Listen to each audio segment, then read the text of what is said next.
아 그럼 이제 진짜 이번에도 다 아시지만 이제 네이버 모바일에 네. 여기서도 실제로 이제 뭐 미디어가 난리 났었죠. 이제 일단 메인에서 그렇죠. 뉴스를 빼는 바람에 구글처럼 만들었다 했는데 일단 처음으로 쇼핑 페이가 이제 전면에 그 열었을 때 여러분 왼쪽이라고 하죠. 뭐 그렇죠.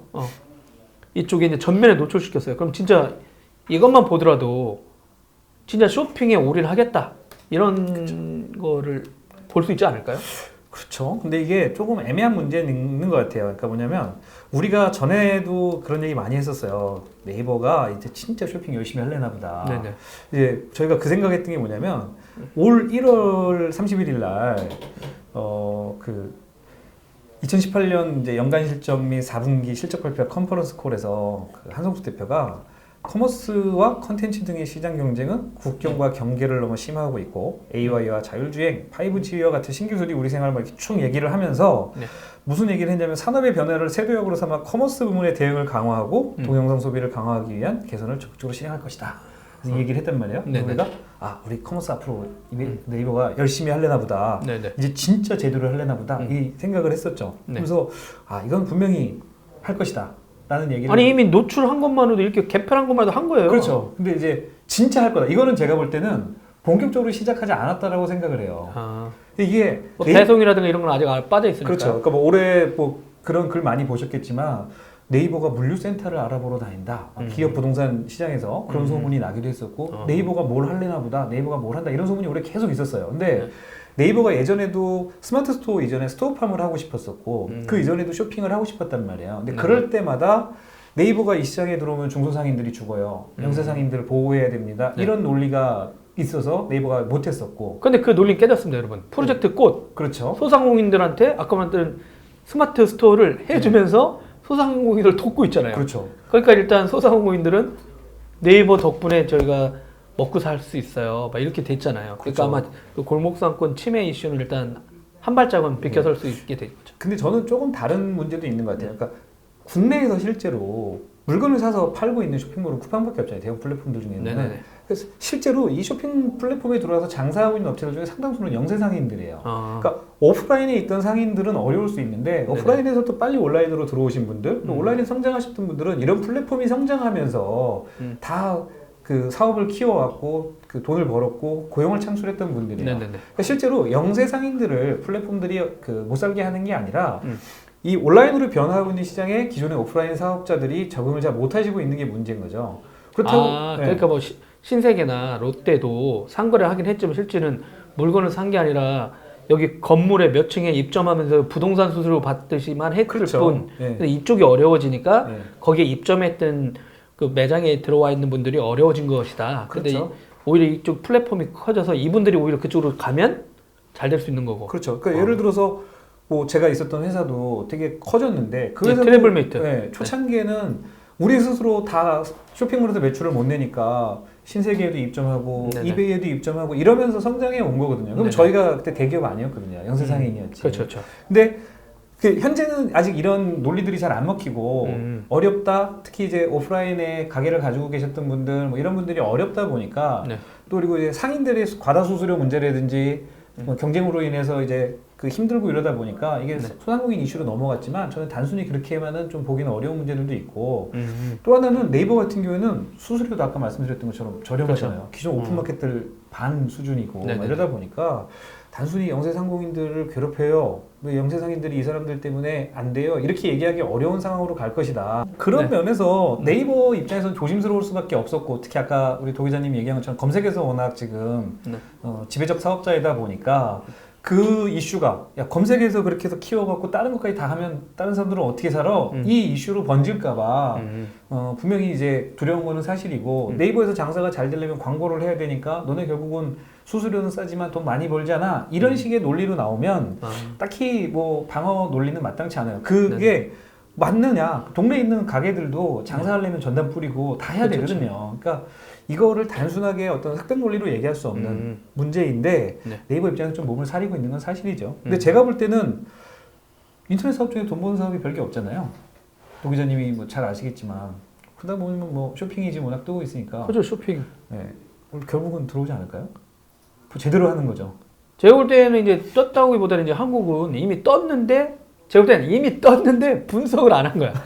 제가 작년부터 이게 이 커머스를 하면서 놀란 거는 진짜 이미 엄청 뜨고 진짜 뭐 소매 유통 쪽에서 이미 뭐 진짜 알려진 통계로만 보면 27%가 계속 나왔잖아요. 그쵸. 자동차 끼면 27, 빼면 24 이랬는데 전문가들 만나보면 그 통계가 다가 아닐걸요? 이런 얘기를 하다 보면 이미 30%가 넘었다고 얘기하잖아요. 미국은 19%밖에 안 됐는데 그러면 그 정도로 이미 우리나라는 전자상거래가 엄청 광범위하게 이 오프라인에 영향을 미친 건데 이 효과 측정을 안 하니까 멍한 거예요, 다. 그렇죠. 그러니까 다 그 중에 이제 뭐 다른 정치적 이슈로 이제 최저임금 얘기 나오니까 그쪽 얘기만 몰려가는데 실제 저희들이 이렇게 하다 보니까 30%가 넘었으면 당연히 그렇죠. 여파가 오프라인에 강력하죠, 진짜. 어마어마할 겁니다. 네, 그러면 이런 오프라인에 있는 뭐 식당이 됐든 아니면 음식점을 하시거나 아니면 또 다른 거 유통을 하시더라도 반드시 이분들한테는 옆에서 무한 경쟁이 전자상거래 업계에 일어나더라도 전자상거래 쪽 파트, 온라인 상거래 쪽에 가라고 하지 않으면 안 된다는 거죠. 그냥 단순히 오프라인 체인만 한다고 했을 때 진짜 죽는 거예요. 그렇죠. 네. 여튼 간에 게임하고 쇼핑하고 광고죠, 뭐 돈 버는 거죠. 그렇죠. 그 뭐 그러다 보니까 뭐 우리가 네이버 얘기만 해서 그렇지 다음도 옛날부터 쇼핑하고 있었고요. 네. 카카오도 카카오 쇼핑하고요. 구글도 쇼핑하잖아요, 이제. 그렇죠. 구글도 이제 막. 네. 그러니까 결국은 다 하는 겁니다, 이제. 왜냐면 미국에서는 커머스가 다 먹는다는 소리가 다시 나왔어요. 그러니까 예전엔 소프트웨어가 다 먹는다고 했다가 커머스가. 그건 이제 일반화가 돼 있으니까 일반인 몰랐는데 이제 모든 게 커머스인 거야. 아마존 때문에. 아마존이 맨 마지막에 남아있을 것 같은 거예요, 계속. 그렇죠. 얘는 안 망할 것 같은 거예요, 지금. 근데 봤더니 다 전자상거래야. 그러니까 구글도 화들짝 놀랬죠. 난 광고만 팔아도 돼요? 이렇게 했는데, 가만히 있다 보니까 저건 일상의 오프라인을 움직이고 있잖아요. 그러니까 구글도 전자상거래 시장에 안 들어갔다간 안 되겠구나. 이런 얘기를 하는 것 같고. 그러다 보니까 이제 전자상거래 이슈가 미국에서는 되게 뜨겁고 오프라인을 또 영향을 미치고 있을까요?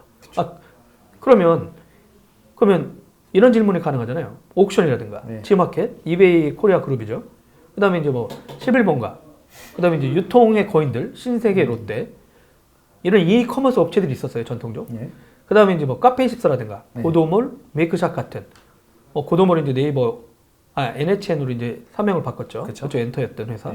그 여기 그다음에 아까 말씀하신 이제 카카오라든가 이런 구글 같은 그럼 이제 점점점 이 생태계 시장이 이베이가 이제 우리나라에 아마존에 안 들어와 있으니까 전통적 이커머스 업체들하고 커머스 플랫폼을 냈던 회사들. 그렇죠. 그다음에 이제 포털 업체로 대변되는 이 사람의 이 3파전 게임? 그렇죠. 이렇게도 볼 수 있는 거예요?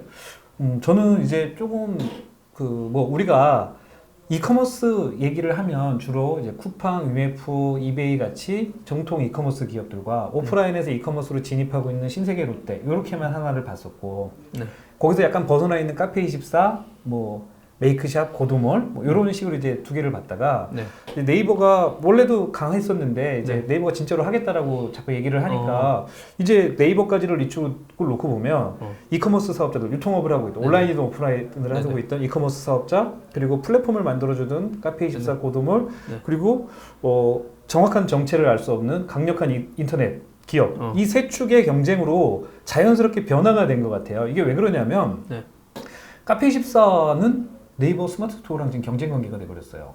졸지에 그렇게 돼버렸네요. 그렇죠. 왜냐하면 예전 같으면 내가 개인 샵을 만들어야 되는데 그러면 우리가 흔히 생각하잖아요. 카페24, 메이크샵, 고도몰 중에 뭐 할 거야? 카페24가 무료여도 좋아요. 근데 뭐 예를 들어서 메이크샵이 유료긴 하지만 뭐가 좀 좋대. 고도몰은 복잡하고 내가 세팅을 해야 되긴 하지만 뭐가 장점이 있어 이랬는데 갑자기 스마트 스토어가 나타나니까 그냥 스마트 스토어는 기본으로 하나씩 하고 가자. 그러면서 고민하는 거죠. 스마트 스토어 했는데 굳이 또 샵 만들어야 돼요? 글쎄 뭐 이렇게 되다 보니까 카페24랑 경쟁 관계가 돼버린 거예요. 그래서 지금 카페24 주가가 우리가 이제 작년에 막 한참 얘기할 때 20만 원도 넘고 그랬었는데 지금 이제 6만 원 수준으로 내려와 있거든요. 근데 20만 원짜리가 6만 원이면 단순하게 뭐 스마트 스토어 때문이다라고 얘기는 할 수 없지만 이 이커머스 시장의 경쟁이 그만큼 치열해지고 있다는. 그렇죠. 장벽이 없어진 거죠. 경쟁이 이제 다중적으로 일어나다 보니까 여러 가지의 이제 판단 요소들이 등장했다 이런 느낌이 들고 오픈마켓들도 스마트 스토어랑 경쟁을 하는 상황이 된 거예요. 왜냐하면 예전에는 장사를 하는 사람들이 처음에 시작할 때 G마켓에서 시작해야지 이렇게 된 거예요. 그러니까 셀러도 확보하고 셀러가 많아지니까 소비자들도 많이 확보하기 좋았는데 지금은 아까 제가 처음에 우리가 얘기했던 것처럼 스마트 스토어에서 시작해야지 그러니까 네이버 스마트 출발점이 바뀌어지고 있군요. 오픈마켓 입장에서도 셀러도 뺏길 수도 있고 셀러가 줄어든다는 건 잘못하면 상품의 다양성에 문제가 생겨서 소비자도 줄어드는 문제가 생기거든요. 그렇죠. 그러니까 이게 또 네이버랑 경쟁해야 되는 상황이 되는 거예요. 거기다가 아까 우리가 처음에 얘기했던 것처럼 상품 노출 문제도 걸려 있고 신세계, 롯데, 유메프 다 마찬가지죠. 네이버 쇼핑에 입점해서 상품이 거기서 노출이 돼야지 팔리는 상황이 되다 보니까 그렇죠. 저희가 그때도 얘기했던 것처럼 이 유메프랑 티몬이 네이버에 실시간 검색어 경쟁을 했단 말이에요, 한동안. 그 얘기는 뭐냐면 스스로가 사람을 모으기 위해서 네이버를 활용하고 있다는 거예요. 지금 보도자를 받고 있잖아요. 네. 여러분 저기 네이버에 가셔서 커머스다 검색하시면 제가 IT 기사는 안 쓰는데 거기 이런 걸 도기자가 하고 있어 할 정도의 그냥 보도자를 올리고 있어요. 근데 거기 보면 쿠팡하고 위메프 이분들 맨날 그 무슨 타임 어택이라고 하더라고요. 장난이 아니야. 그래놓고 거기서 꼭 써. 네이버에 가서 뭘 검색하라고. 그렇죠. 근데 그 얘기는 이베이 그룹 빼고 거의 다 하는 것 같아요. 맞아요. 저한테 보도자를 보내고 있는 그 상거래 관련된 전자상거래하는 플랫폼 회사라든가 이런 쪽은 무슨 이벤트 할 때도 다 네이버에 가서 이 키워드를 꼭 입력하세요라고 보도자에 나와 있어요. 그러니까 이베이는 예전에 한번 된 거예요. 네이버에 자꾸 되면 그 네이버를 의존하다 보면 나중에 독립하지 못한다라는 거에 대한 두려움이 있었던 것 같아요. 근데 지금 다른 업체들은 일단 생존이 급하니까. 그렇지, 후발주자요, 뭐. 뭐 이것저것 따질 거 없이 무조건 살아야 되니까 이럴 수 있는데 네이버에 자꾸 이렇게 가다 보면 여태까지 네이버가 나한테는 하나의 마케팅 채널이고 나를 알리는 좋은 공간이었는데 네이버가 상거래하는 그러면 하루 종일 경쟁자거든요. 그래서 네이버는 다 보고 있는 거잖아요. 트래픽이 어떻게 발생하고 있고 어떤 키워드 쓰니까 사람이 몰리고 오케이. 이게 아마존의 셀러가 아마존이랑 경쟁해야 되는 상황하고 똑같아지는 거죠. 미국에서도 그런 얘기 나오잖아요. 아마존하고. 근데 되게 재미난 거는 일단 우리나라는 알리바바라든가 저기 아마존이 아직 안 들어와 있는 상황 아니야. 그렇죠. 진짜 그러다가 걔네들이 작정하고 한번 해볼까? 저거 사볼까? 아마존에서 그냥 쿠팡 살까? 이러면은 완전히 당황. 초토화되겠지. 초토화돼. 상황이 되는 거죠. 그래서 뭐 업계뿐 아니라 막 많은 증권사 보고서들도 그렇고 뉴스도 그렇고 야 이러다가 네이버랑 쿠팡만 남는 거 아니냐. 근데 결국 네이버가 다 데이터를 보고 있기 때문에 네이버가 다 대응을 하는 상황에서 과연 네이버를 이길 수 있겠느냐. 그러면 이제 결국 네이버. 쿠팡은 로켓 배송이라는 좀 다른 무기가 있다 보니 이게 둘이 남는 거 아니야? 뭐 이런 얘기들도 많이 나왔죠 한동안. 아니 근데 이제 뭐 쿠팡을 사랑하는 남자 입장에서 보면. 그때도 이제 이 전 방송을 못 본 들 입장에서는 적자가 엄청 많잖아요. 그렇죠. 누적 적자가 그러니까. 3조네. 네네네. 그건 계속 괜찮을까요? 아니 뭐 돈이 적자가 나는데 괜찮은 기업은 없겠죠. 근데 향후에 그 쿠팡이 스스로 어떤 자생을 하기 위한 방법들을 찾아낼 거라고 저는 봐요. 근데 그게 예를 들어 투자를 더 받는 방법도 있을 거고 지금 하고 있는 유료 회원제를 통해서 회원제 모델로서의 수익을 창출하는 방법 그리고 이제 시장에서 진짜로 마지막 힘을 다해서 제대로 경쟁해서 이기는 방법 뭐 여러 가지들을 쓸 수 있겠죠. 근데 네이버는 그것과는 조금 다른 상황에서 시장을 지배할 가능성이 있다라는 게 이제 좀 제 생각이에요. 근데 진짜 말씀하신 대로 네이버가 진짜 이 정도 되면 경쟁 우위 엄청날 것 같아요. 지금 말한 것만 해도 검색. 그렇죠. 근데 모바일 앱 사용 이게 모바일에도 대응이 성공한 거거든요. 그렇죠. 그러니까 메신저는 진짜 너무 안타깝긴 한데 사용량 베이스는 밴드라든가 일본에서 라인은 있는데 한국에서 이제 이걸 놓쳐가지고 그렇긴 하지만 이제 모바일 앱은 제가 볼 때 카카오 앱보다는 다음 앱보다는 훨씬 사용자의 대응이 성공해 버렸거든요. 그렇죠. 그러니까 아까 말한 대로 여기 웹 쪽에 이제 쇼핑 앤뭐 페이 이것도 내놓고 하니까 근데도 불구하고 경쟁 우위가 몇 개 꼽으면 말씀 다 드리긴 했는데 제일 큰 거는 그러니까 뭐 제 생각보다는 일단 그 올해 1월에 미래에셋 대우증권에서 발표한 리포트가 워낙 재밌어서 그걸 좀 이용을 해보면 일단 첫 번째는 네이버 이커머스 사업본부 양축 스마트 스토어 그리고 페이 네이버 페이 이게 워낙 강력하다. 가맹점도 엄청나게 늘고 있거든요. 그러니까 스마트 스토어 입점 업체가 2017년 1분기에 10만 개였대요. 근데 18년도 4분기에 24만 개를 늘어나요. 와우. 네, 그러니까 스마트 스토어 이게 막 그 창업시장에 떠드는 게 거짓말이 아닌 거예요. 이게 팩트라고 하면. 아니 그 서울, 부산, 광주, 전라도 광주 쪽에 이게 이제 스마트 그 꽃 프로젝트 하면서 스튜디오도 말고 계속 지역 소상공인 돕겠다고 계속 했잖아요. 계속 늘어나는 거죠. 네. 네, 그리고 네이버 쇼핑이 워낙 강력하니까 당연히 다른 플랫폼에서 사업하시는 분들도 야 스마트 스토어 해야 되나 보다, 네이버 해야 되나 보다 이렇게 되는 거죠. 거기다가 페이 가맹점 수도 작년 2018년 4분기에 26만 개래요. 그리고 뭐 스마트 스토어 하면 일단 다 페이 가맹점 내는 거니까. 뭐 우리는 오프라인으로만 해왔는데 전자상거래 쪽도 확실히 붙이고. 아니 네이버 페이는 오프라인에서는 별로 제가 볼 때는 큰 힘을 못 쓰는 것 같아요. 근데 온라인에서 뭐 어마어마한 거죠. 왜냐면 24만 개 일단 먹고 간 거잖아요. 네이버 스마트 스토어 여러 업체들. 근데 페이코는 고도문 인수해가지고 그럼 그거 붙이면. 그래도 오늘 개수가 차이가 나니까. 거기다가 두 번째로 또 하나 생각해 봐야 되는 거는 네이버에서 광고를 하고 있는 많은 자체 쇼핑몰을 운영하고 있는 회사들도 네이버 페이를 다 달았단 말이에요. 안 될 수가 없었어요. 왜냐면 네이버 페이를 달아야지 뭐 혜택도 주고 노출의 우선권도 주고 막 이러다 보니까. 그러니까 네이버 페이 이게 하나의 생태계가 만들어지면 쇼핑했는데 결제는 100% 해야 되잖아요. 야, 이거는 네이버 페이로 하는 거예요. 예전에 저 쇼핑몰 운영할 때 저희 고민 중에 그런 게 있었어요. 네이버 페이를 달 수밖에 없는 상황으로 자꾸 가는데 안 달고 싶은 게 네이버 페이로 고객이 결제를 하면 예를 들어서 회원은 우리한테 가입하고 마지막에 결제단에서만 네이버 페이를 쓰면 되는데 이게 나중에 어떻게 됐냐면 그때도 우려했던 건데 네이버 페이로 그냥 사는 거예요. 그 나한테 회원 정보가 안 남아요. 그게 무슨 말이에요? 네이버 아이디로 사시는 거죠. 아, 그냥 그 정보를 좀 받을 수 없나? 아니 배송을 하기 위해서는 받지만 제 고객이 아니니까 제가 마케팅 활동을 할 수가 없어요. 그러니까 회원이 우리 회원이 아닌 거죠. 마일리지도 그분들은 네이버 페이에서 적립해 주는 걸로 적립이 되고 그러니까 거의 홍길동 수준인데. 네. 그러니까 스마트 스토어는 그래도 내 회원이니까 스마트 스토어 아버지는 아버지인데 아버지라고 말할 수도 없고. 예, 그러니까 그런 경우는 아니군요. 죄송해요. 그렇지, 뭐 비슷하죠. 근데 완전 강력한 툴인 거예요. 이 두 개가 묶여 있다는 게. 그리고 그 다음은 상품 검색에서 지배력이죠. 네.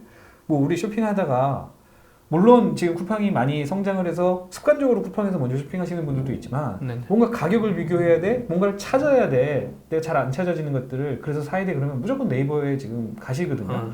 제가 볼 때 쇼핑에서의 검색 의존은 모바일에서도 구글과 네이버가 게임이 안 될 거예요. 네이버에 대한 의존이.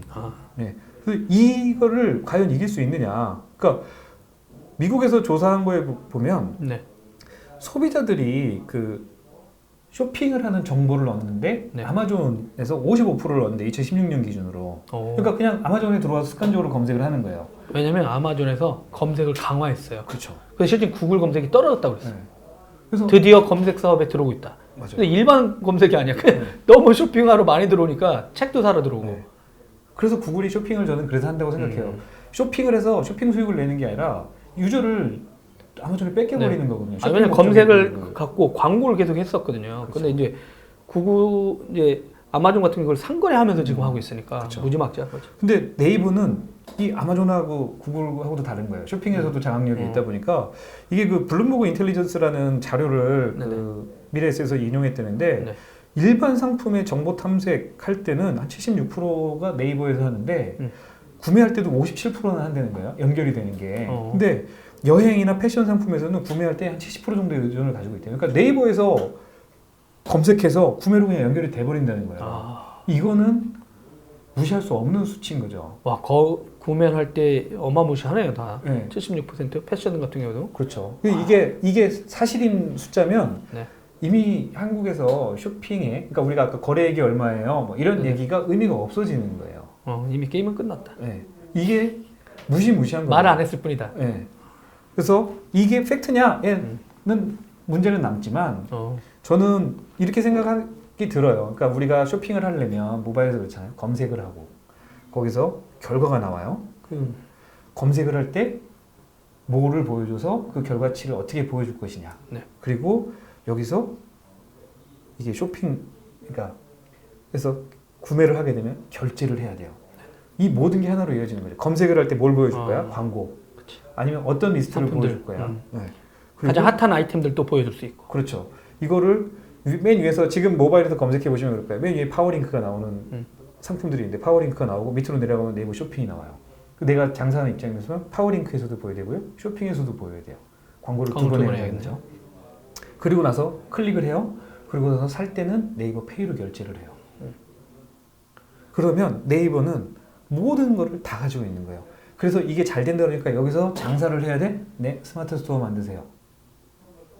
근데 그거는 이제 얘기는 할 수 없나요?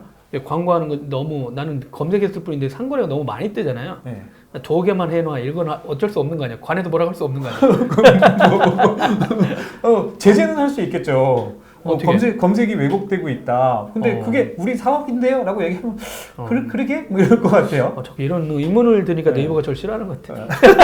이런 거 확인할 수가 없어. 네. 네이버한테 메일 보내봐야 그냥 응답도 없어요. 그냥 무응답 전략이야 거기는. 그래서 검색, 쇼핑, 뭐 결제, 다시 광고, 그리고 스마트 스토어로 이루어지는 이 하나의 거대한 생태계가 네. 네이버가 가지고 있는 가장 큰 저는 경쟁력이다. 이거를 이길 수 있는 사업자가 과연 나올 것이냐. 이기려면 네이버가 안 하는 걸 해야지 이길 수 있지 않을까. 안 하는 게 있나요? 그래서 저는 쿠팡 배송. 이제 네이버 배송만 하면 되는 거 아니에요? 네. 그렇습니다. 네. 네이버는 이제 풀필먼트라고 불리는 그렇죠, 이 배송 관련된 거죠. 아직 이건 안 하고 있지만 일단은 검색하고 물건이 어디에 있고 막 해서 결제하는 것까지는 지금 다 돼 있고. 근데 말씀하신 대로 이게 올해 전자상거래 시장 뭐 잘 아시겠지만 2018년에 100조를 돌파했죠 한국이. 그러니까 올해는 2018년도에. 예. 그래서 올해는 이제 얼마나 이제 돌파할지도 이슈인 와중에 또 하나의 키워드는 네이버가 과연 진짜 이 쇼핑을 통해서 또 스마트 스토어를 통해서 얼마만큼의 커질 거냐. 근데 상거래 시장을 장악할 거냐 이런 얘기가 이제 이슈인 거죠. 어떻게 보면 지금 어떤 일간지에서 이제 신세계, 롯데 이렇게 둘이 막 회장님들 이렇게 얼굴 붙이고 이제 싸움 붙이는 거는 이 선수들이 보기엔 노인네들끼리 그냥 장난치는 거로 볼 수도 있겠네요. 무시할 수는 없긴 하지만 다른 영역이죠, 다른 영역. 근데 온라인은 워낙 빨아 당기고 있으니까. 그렇죠. 네. 근데 이제 실제로 아까 우리가 시장에서 경쟁을 얘기를 할 때는 이커머스를 하면 이커머스만 다루는 거예요. 그러니까 주로 나오는 플레이어들이 쿠팡, 뭐 유메프, 롯데, 신세계 이렇게 얘기를 하는데 여기에 갑자기 네이버를 놓고 나면 얘기가 달라지는 거예요. 이건 다른 구조의 얘기들이 다른 관점의 논의가 돼야 되는 거고. 많이 나타난 거네요. 진짜가 그렇죠. 나타났다. 진짜가 나타난 거죠. 그래서 이 부분을 어떻게 볼 것이냐 향후에 저는 이게 앞으로 되게 큰 이슈가 될 것 같다라고 생각합니다. 알겠습니다. 오늘 또 이제 저희들이 계속해서 어떤 특정 주제나 기업을 갖고 지금 살펴보고 있습니다. 저번에는 쿠팡을 다뤄봤고요. 이번에 이제 네이버 스마트 스토어와 네이버 쇼핑 관련된 행보, 네이버 페이 이런 걸 다뤄봤습니다. 또 다음번 저희 2주에 한 번씩 하거든요. 다다음 주 목요일은 상반기 2019년 상반기 전자상거래 결산을 저희 해보려고 합니다. 그때는 가방끈이 가장 긴 경영학 박사 안정남 박사가 감기의 몸살을 떨쳐내고 함께 할 수 있기를 바라겠습니다. 그리고 여러분 오늘 마지막 끝으로 마지막 인사만 하시죠. 예, 일단 뭐 오늘도 어떻게 하다 보니까 좀 길어졌는데 다음부터는 좀 줄여서 좀 더 짧고 엑기스를 모아서 말씀드릴 수 있도록 하겠습니다. 일단 긴 얘기 들어주셔서 고맙습니다. 네, 여러분 커머스다 2주 후에 다시 한번 그러면 상반기 2019년 상반기 전자상거래 정리로 찾아뵙겠습니다. 여러분 저녁들 잘 보내시고요.